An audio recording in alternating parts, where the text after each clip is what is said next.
কোনো হরিভক্ত, কোনো কৃষ্ণ ভক্ত, কোনো রাম ভক্ত যদি মহাদেবকে এড়িয়ে গিয়ে ভগবানের ভজন করে, সে যদি মহাদেবকে অপমান করে বা যদি মহাদেবকে অবমাননা করে বা যদি বলে আমি শিবকে মানি না, মনে রাখবে তার কখনো হরিভজন সার্থক হয় না, তার কৃষ্ণ ভজন কখনো সার্থক হয় না।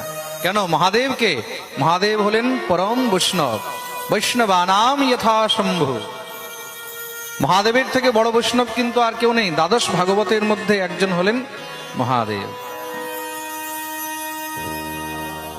খুব মন দিয়ে শুনবে।